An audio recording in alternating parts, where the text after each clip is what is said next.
What I've been able to gather from the tafsir that Maulana Saab just related is the deterioration of societies that can happen, and the world has seen many civilizations and societies that have been spiritually, morally, materially successful, but that deteriorate completely and when they lose their grounding.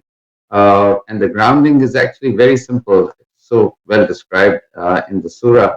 First of all, they lose their spiritual grounding. Whatever their faith is, whatever their belief system is, whatever their ideology is, they deviate from that and they essentially just carry out the rituals that are involved with that faith without any meaning, and hence they lose touch with their faith and whatever entity that has been leading their society towards integration and success. The other thing that they do, which is also very evident in our societies, is that they don't take care of those who are disadvantaged. So the example here that's given is those who are orphans and those who are hungry. Hence, they don't take care of their disadvantaged, and that leads to the deterioration. It leads to an ossification of the idea of taking care of each other. Societies do not function unless they take care of each other, particularly those who are hungry, those who are needy, those who are not able to fend for themselves. And they follow rituals just to show that they're adherents or they're compliant with the requirements of being part of their society, both spiritually and materially also. And they don't share at all. They lose the idea that unless you share with each other and take care of each other,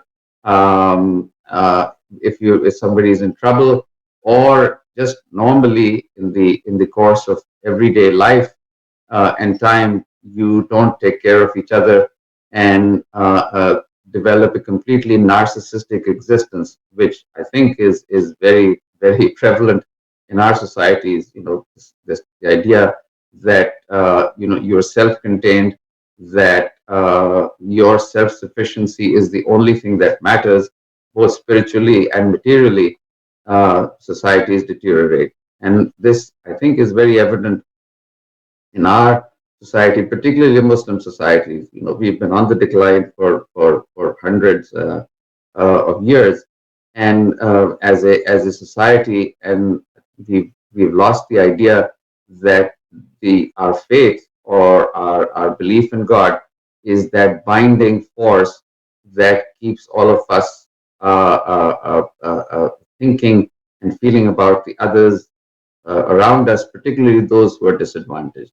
In addition, as you can see, there's a part of our society, part of the larger Muslim polity that is in trouble. They're being attacked. They're being physically eliminated, and the entire Muslim world is not adhering to what is described so well in the surah, that they are not able to look after these disadvantaged.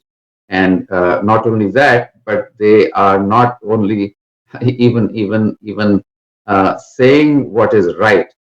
They have lost the idea of what is right and what is wrong and what is haq, and that you have to stand up and say and do what haq and truth and the rightful thing to do is. Thank you so much. I hope God gives us the. Thank you so much for listening to us. Hopefully, we will see you again next week.